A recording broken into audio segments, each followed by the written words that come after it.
In 1994, Disney released their 32nd animated feature in their official canon, The Lion King. The story about a young lion cub named Simba, who is the son of the king of the Pride Lands named Mufasa, and will one day become king himself. But tragically, Mufasa is killed by his brother Scar, and Simba runs off thinking he was the one who caused his father's death. He grows up under the supervision of two outcasts named Timon and Pumbaa, until Simba's best friend Nala finds him and convinces him to face his uncle and take his rightful place as King of the Pride Lands. Despite the fact that Disney at the time wasn't giving the movie much thought and was much more preoccupied with Pocahontas, The Lion King became one of the biggest movies of all time, and in fact was the highest grossing animated film for a while until Finding Nemo 9 years later. It started a huge franchise and it remains one of the most loved Disney films of all time. My thoughts on it? I think it's pretty good. Oddly, despite being born just a year before it was released, I didn't watch it much when I was a kid, so I don't have the same nostalgia for it as a lot of other people my age. That said, I like the characters, the songs are catchy, it has some good humor, the animation is phenomenal, and it's got a good message, that you should face your problems and not dwell on the past. And now that we're done with that history lesson, let's move on to the subject of today's review, The Lion Guard. Like I said, this franchise has been going on for the past 20 years. Besides getting 2 direct-to-video sequels, which were actually some of the better ones, it also got a Broadway musical that is still pulling in big crowds to this day, several attractions at the Disney parks, tons of merchandise, and 2 TV spin-offs. One being Timon and Pumbaa that ran from 1995 to 99, and more recently, The Lion Guard, which just started airing as a TV series on the 15th of January. But it actually got a television movie pilot that aired back in November called The Lion Guard: Return of the Roar. I haven't heard much about this. I've generally been avoiding reviews like Paleo's and Eli Stone's. The only thing I get is that it's a sequel to the first movie, but a midquel to the second. I'm not 100% sure how that works, but let's jump in. This is The Lion Guard: The Return of the Roar. So we open up in the Pride Lands where we meet up with Simba telling his daughter Kiara about their kingdom. The light touches is part of our kingdom, the Pride Lands. Ruling it is a big responsibility, Kiara. That sounds absolutely nothing like Matthew Broderick. Well, you're right, Passanorty. Simba this time is voiced by Rob Lowe. So put that information up your asshole. Alright, interesting choice. Simba's son Kion, along with his best friend, a honey badger named Bunga, come running in playing a game, annoying the other two. I need to talk to your sister. She'll be tracking gazelles with her friends today. Because I'm training to be Queen of the Pride Lands. Yeah, I know all about it, Kiara. So when exactly does this take place in the timeline of this universe? I mean, I'm guessing it takes place sometime after Kiara first met Kovu, but that would mean Kion's been conceived, born, and grown up several years since then. At least I have my life figured out. What are you gonna grow up to be, little brother? Happy? But then, what happens to him in the second half of Lion King 2? Does he go off and start his own pride and no one ever talks about him again? Or does he die and no one ever talks about him again? You know, we're only 2 minutes into this, and I kind of already want to see the rest of the series just to see how it ends. Kion and Bunga head off into the Pride Lands as we get our first song.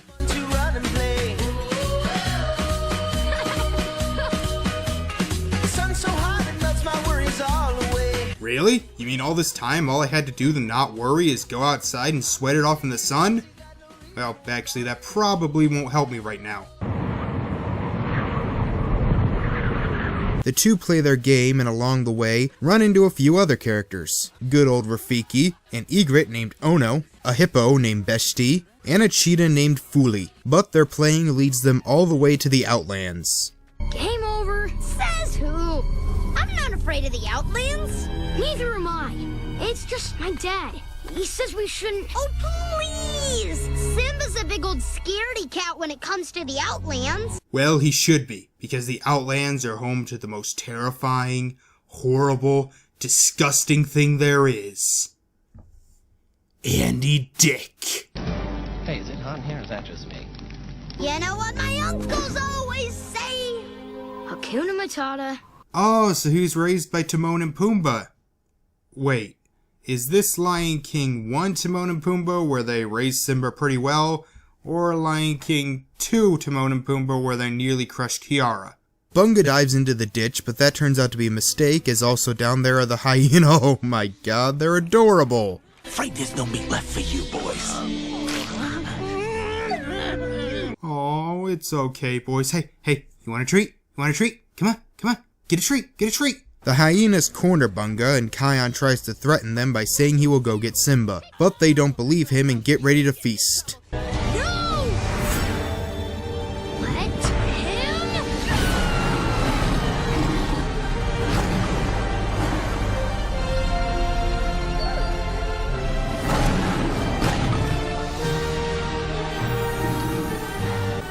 What? He got a cutie mark? Alright. Bunga escapes, and back at Pride Rock, Rafiki tells Simba and Nala about Kion's roar, and apparently this means he's ready for something. Simba is initially hesitant, but then agrees to have a talk with him. Dad? Rafiki? What's going on? Son, we need to talk. Oh, no, Dad. We already had that talk. Can you feel the love tonight? I know all about that mushy stuff. You know, normally I'm not a big fan of those the talk jokes, but, you know, this one actually made me laugh, so good job on that one, Lion Guard. So apparently Kion has a very special roar, where the elders of the past roar along with him. They take him to a secret cave, where they tell him the story of the Lion Guard that explains why he's so special. Ah, so it's another prophecy story, huh? Yeah, because we haven't had enough of those. The Lion Guard is the team that protects the Pride Lands and defends the Circle of Life. According to tradition, the Lion Guard is made of the Pride Lands' fiercest, bravest, fastest, strongest, and keenest of sight. And we, the audience, are only hearing about this now because... When your grandfather Mufasa was about your age, his younger brother Scar was the leader of the Lion Guard. Scar also had the gift of the roar. The roar made Scar feel powerful. But that power went to Scar's head. He began to think that he should be king. Well, he had a good reason to think that then. So Scar ordered the Lion Guard to help him take down Mufasa. When the guard refused, Scar was furious. And then, Scar used the roar to destroy the Lion Guard. What Scar didn't realize was that by using the roar for evil, he would lose the power of the roar completely. Well, I guess that explains why the Pride Lands went to shit after he became king.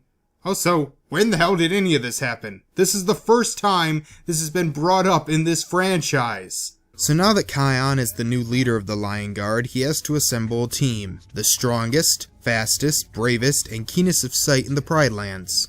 You see, Simba? And now Kion will choose the best lions in the pride for the god. You know, how many lions are left? I mean, even in the first movie before Scar took over, it seemed like slim pickings. So Kion begins assembling his team, and of course he starts with Bunga, saying he is the bravest in the kingdom. Although I argue the line between bravery and stupidity is a very slim one.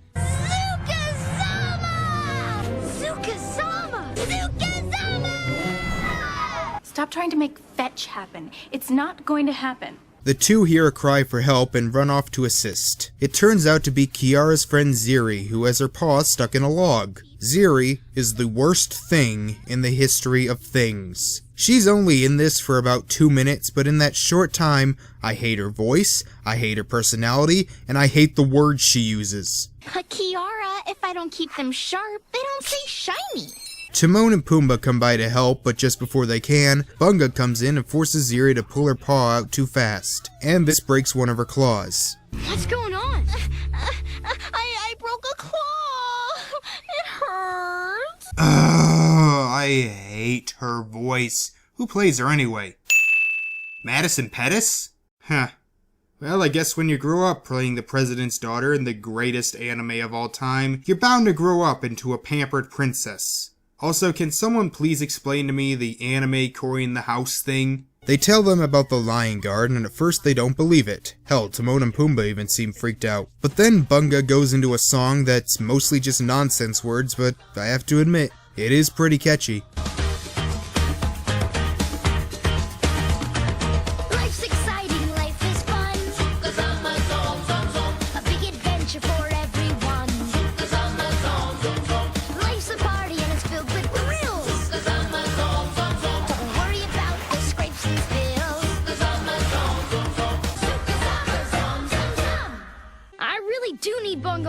lion guard. He's the bravest animal I know. Bravest animal you know? He's brave, all right. Brave bordering on stupid. Thank you, someone else agrees with me. Back with the hyenas, the leader, named Janja, is reprimanding the others for being afraid of Kion when a vulture named Mizingo comes to tell them about Kion's new position as head of the Lion Guard. With a lion guard patrolling the Pride Lands, it'll be next to impossible for us Outlanders to take whatever animals we want for food. Then what are we gonna do? We could eat each other. Actually, that is what I imagine happened to hyenas after the first movie. They decide to take down as many animals as they can before the Lion Guard is ready. We even get a song about it. That Kion can't give us a curfew or tell us to stay in the trees. Tonight we strike, tonight we strike. It's alright, but because it's a villain song in the Lion King universe, it has to end with the main baddie on top of a giant rock surrounded by henchmen. Tonight we strike, tonight we strike. Be prepared.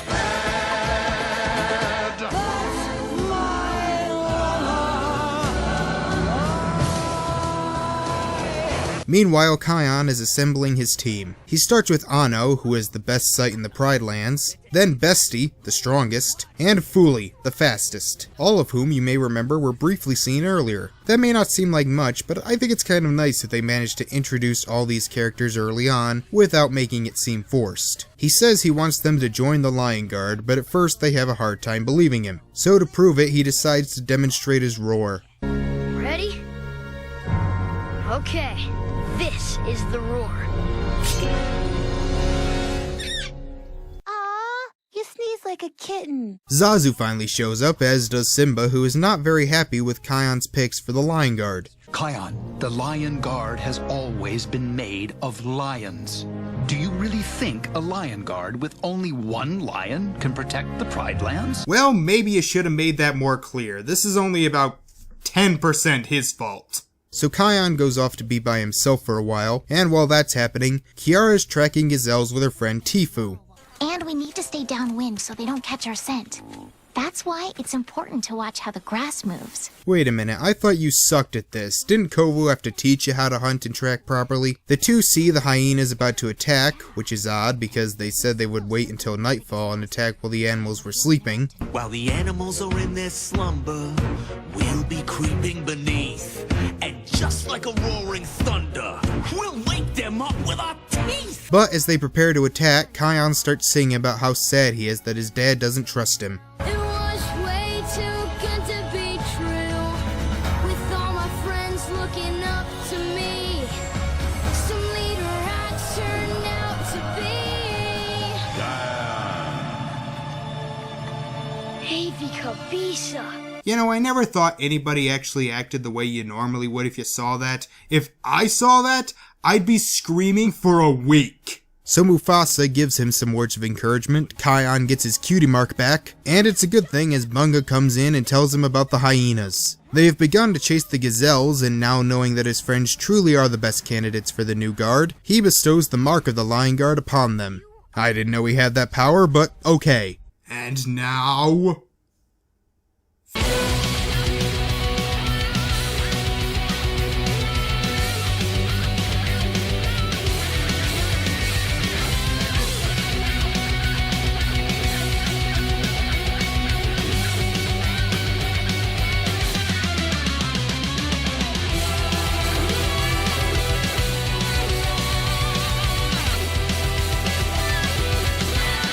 I'd give that climax like a 5 or 6 out of 10. Well, if it isn't Kion, the lion cub, you and your friends better leave now before you get hurt. We're the Lion Guard, Janja. We defend the circle of life. You and your kind are not welcome in the Pride Lands, ever. Oh shit, I sense a roar coming on.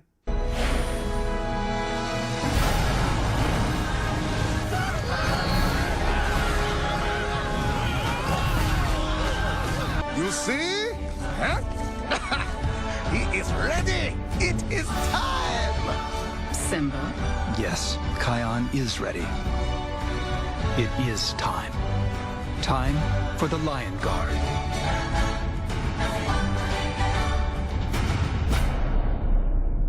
So, how was the Lion Guard? Well, here's post-reaction Nordy's thoughts on it. It was alright. Yeah, but the funny thing is, after watching it a second time, I liked it more.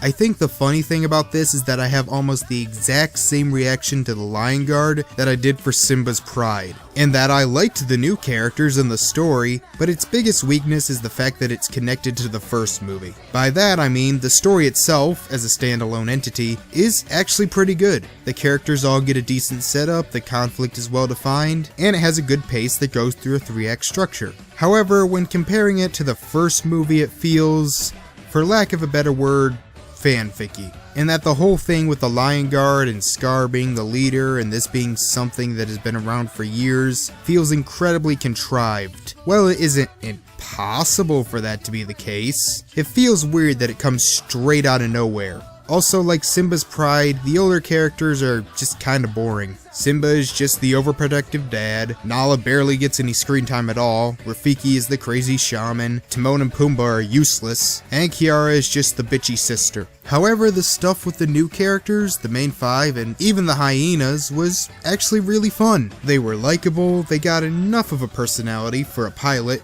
and they all work together well as a group. So as a standalone story, it's good, but as a follow-up to The Lion King, it feels a bit forced. Now I will give it credit, since this is airing on Disney Junior, it's obviously made for younger children. Usually I don't talk about stuff made specifically for little kids, but since it's a follow-up to one of the biggest films of the 90s, I thought it would be worth a review. But as for a show made mostly for younger children, it is pretty good. It never really talks down to them, it's bright, and has just enough slow moments to let them actually understand how atmosphere works. Let me put it to you this way, the guy who created this also created Special Agent Oso, so this is like freaking 2001 in comparison. The animation is pretty good. Again, for a TV budget, comparing it to the first movie would be like comparing the Mona Lisa to a first-year art student doodling. The character animation is smooth, the colors are really nice, sometimes a little too much, I mean, it's just so bright. Some of the CG is a bit obvious, but most of it worked fine. But throughout the whole thing, it was always reminding me of something. And now looking back, especially with those hyenas, I think it's actually Littlest Pet Shop. Maybe it's just me, does anybody else get that vibe? The voice acting's mostly good. Hell, I didn't even realize Nathan Lane didn't return to voice Timon. And I love that they used kids and teenagers for the voices of the main cast. It kinda reminded me of Harvey Beaks in that way. Hell, Kion is voiced by the same kid as Harvey Beaks, Max Charles. Man, I hope this kid has a long career ahead of him because he is really talented. And there's others you may recognize, such as the youngest kid from the middle as Ono, and Holly from Phineas and Ferb as Fuli. So, did I enjoy watching it? Well, on my first watch through, I mostly sat like this. He's doing some dusting. Yes. I think I was interested in seeing where it was going, but it didn't grab me from start to finish. But on my second watch, in order to actually write this review, I liked it more. It had a few good laughs in there, and like I said, I really liked the new characters. The songs were alright, they were bouncy, they were catchy, so overall, it's good. Again, if you can forgive some of the more fanficky elements. I can't say I want to rush out and go see the rest of the episodes, like with Star Wars Rebels or Star vs. the Forces of Evil, but I found enough to like about it to check out a few more eventually. Now, as for the next video, not sure how to hint at it, but let's just say it stars a guy who started in commercials and aired for one season in the late 80s. See you next time! Bye.